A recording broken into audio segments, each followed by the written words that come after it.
He might be super strong, but he is super dumb. A new chapter of Boruto 2 Blue Vortex is out, chapter 18, Only Babble in Your Sleep. As you guys can see, we are going to review it right now because today is the day that we have been waiting for. We got a lot of information on the previous chapter last month that we were actually just waiting to find out what was going on, especially everything that is going on with Amado and Kawaki, having all of those limiters. Moegi now finally reconnecting with Konohamaru in that conversation that we're having, and if the mission is going to be successful or not, because Jura, it hasn't started to make a move yet, but he is on the way. So let's talk about this. First and foremost, we got Moegi on the screen this month for the cover. And let me tell you, I am liking the color scheme that they're using for all of these guys. I cannot wait until the final one finally shows in the cover, which is the weird looking one that is like Bug, but we're gonna have to see what happens. Let's go ahead and get started with the first page. We see that irrelevant side character number 9 is actually walking into some sort of room, and Kawaki has Amado against the wall. Now, obviously, she is not gonna let that happen, so Sumeri tells him or calls for him, and Kawaki just says, relax, I'm totally sane. It may look a tad violent, but we're just having a talk. Looks a little violent from where I'm sitting, Kawaki. And then Kawaki says, at this point, I don't care that you've been tinkering with my body like it's a toy. However, that ends now. I'll decide things from here on. Obviously, Kawaki doesn't like someone else being in charge, so he wants to take over. Amado just looks at him and Kawaki says, change my settings. I'm sorry, I had to laugh a little bit for a second. Change my settings like he is just some iPhone. Amp up my offensive power to the max. If you won't, then you're of no use to me, and I'll kill you. I'm not kidding. Look into my eyes. You see that, right? Amado finally gets let go a little bit so he can actually breathe, and Kawaki says, choose your answer carefully if you want to keep living. And that's where we get the title of this chapter, Only Babble in Your Sleep, Kawaki. Something happens to Kawaki's eye on the next page, and then he just randomly falls down. It's probably a save word that Amado decided to keep for himself in case that Kawaki did something like this, because eventually he knew Kawaki was gonna find out what happened. And Sumeri just says, a failsafe, just like with Delta, an emergency shutdown code. You have impeccable timing, Sumeri.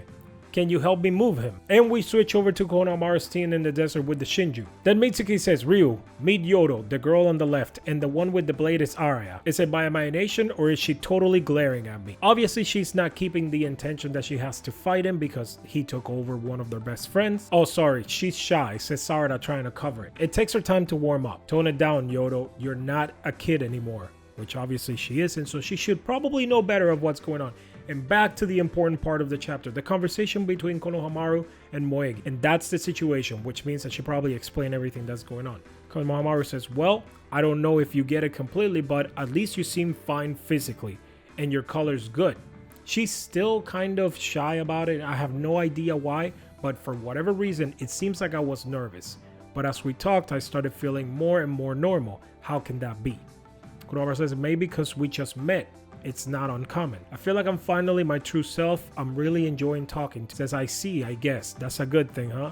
She's kind of getting a little bit of a bad vibe about it just because Konohamaru is being weird, which is understandable. This is a weird situation for him. Would it be okay that I called you Konohamaru-chan? He goes back to having a memory to when they were kids. It seems that he has actually been staring at her for too long and she notices something weird. So we go back to Ryo and he says, so where is it, this clue that might lead to the Boruto guy? You said you saw something around here. Then Sarada says, oh right, we did, didn't we? That would be, and then he activates his sand. Ryo, what are you doing? I'm spreading iron sand around. It's my detection ability. I learned a lot of things using it. I'm gonna poke around this area a bit. If Boruto is anywhere nearby, I'm gonna find him quickly. Then they switch over and it seems that Yodo has actually something around her.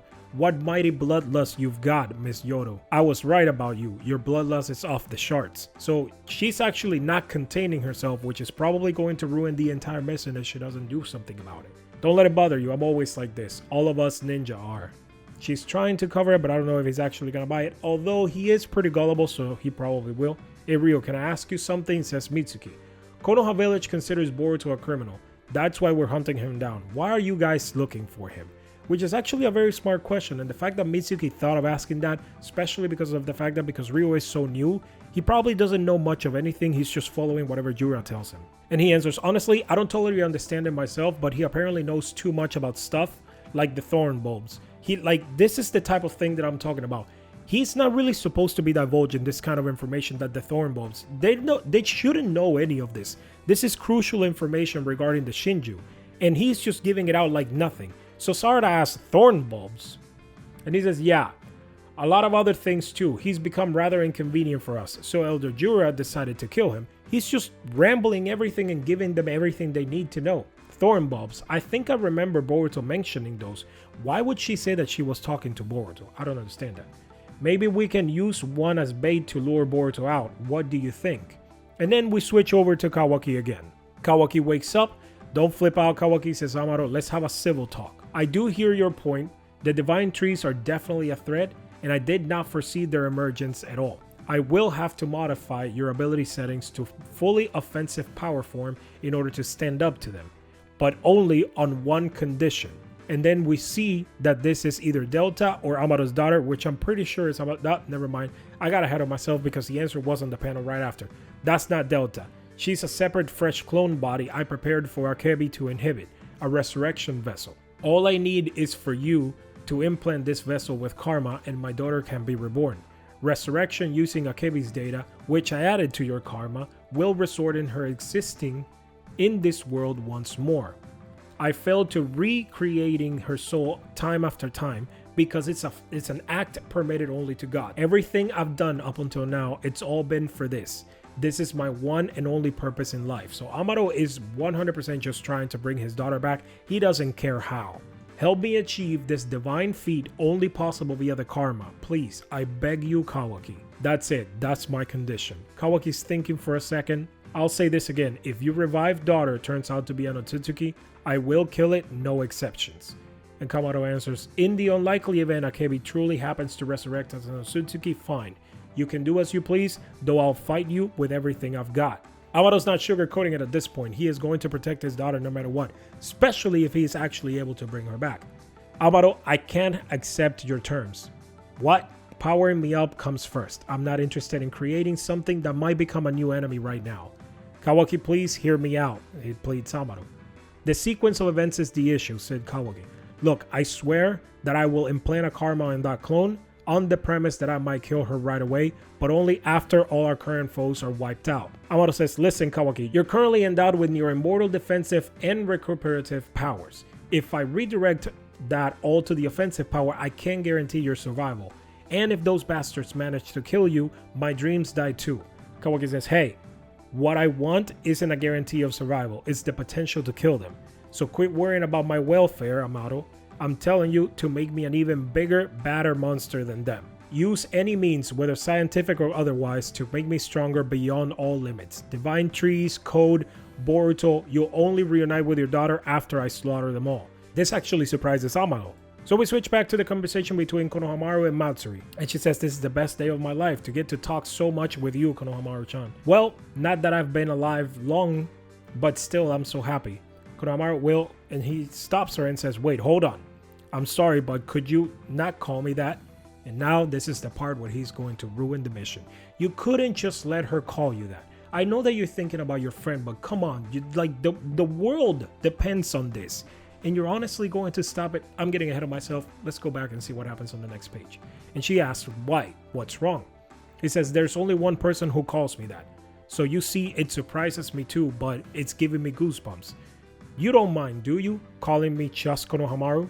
So he's dropping the honorific, and this, I'm sure, is the part where he's gonna ruin it. And I was right. She actually got mad about it. Only one person, and who's that? So she's either getting jealous or she's getting suspicious. And he says, don't read too much into it. You wouldn't happen to be referring to Kamatsuri Moegi, would you? I'm right, aren't I? So what is that woman to you exactly? Answer me, Sarutobi Konohamaru. And she actually started to activate her ability. Then we switched over to Ryu, and he says, I see. Use the thorn bulb as bait. That's something and he actually pulls out the thorn bulb from his chest. This guy is completely clueless. He might be super strong, but he is super dumb. He actually brings it out and flies it up, and Sarada's surprised just like everyone else. A thorn bulb just like the one I saw before. Everyone is actually ready about it. Now then, let's see if they bite. And they probably didn't realize this, but he said they, so I'm assuming that he is already kind of suspicious about what's going on. But Yodo doesn't wait a second, and she actually launches at him. She tries to grab the thorn bulb, and she gets actually very, very close. Gotcha. I thought that this might be the case. He's not as dumb as he acts. Then the sand essentially starts to go around everyone, so he was prepared for them to do something. Sarah says Ryu's Iron Sand is coating an entire bodies. Says, that's so low, dear shinobi friends. Your betrayal is gonna give me serious trauma. I think you need to be punished. Dude is cold. My body's moving on its own, so he is actually controlling them with the Iron Sand and making them fight each other. Then we see a massive slash, and everyone is surprised, but when they all look to the side, they are actually back in control and the Iron Sand was dispelled. It was actually Arya, Lodestone, Sand Sealing Blade. Shinki, I never thought I'd have to use this jutsu that I created for us in this way. Shinki, will you lend us a hand too, with this blade? What the heck, that's not fair, said Ryu. Like anything is fair at this point, come on. And that is the final page of the chapter. It seems that this blade that Araya has some sort of sealing jutsu to be able to either seal the sand that Shinki was able to use, or to help him control it in case that he needed to help Shinki in some sort of way, or fight him in case that something happened. I don't know, maybe it was some rivalry between them, but this blade that he has definitely has something to do with the Iron Sand, because it was able to dispel it from everyone that was being controlled at the time. Either way, it was a massive chapter with a lot of information. Obviously, we all knew that Konohamaru was going to drop the ball at some point. And I know that it's upsetting to him, but all he needed to do was let her call him Konohamaru-chan. He didn't need to drop the honorific. It was something small, but these creatures are actually very smart and they're very powerful. All you had to do was keep talking to her like that and everything was gonna be fine, but nah, it had to go that way. Kawaki actually asking Amado to make him into the strongest thing that there is, stronger than everyone, including Code. I don't know what Code was mentioned because he is garbage at this point, but the Shinju, Boruto, and just everyone else, and put everything on attack, ignoring anything that has to do with defense. I mean, obviously, Amado is going to go ahead and do it, but if I were Amado, I wouldn't go that far until I get some sort of reassurance, because just his word means nothing at this point. As always, you guys let me know in the comments what you guys thought of this chapter, and unfortunately, we're gonna have to wait another month until the next.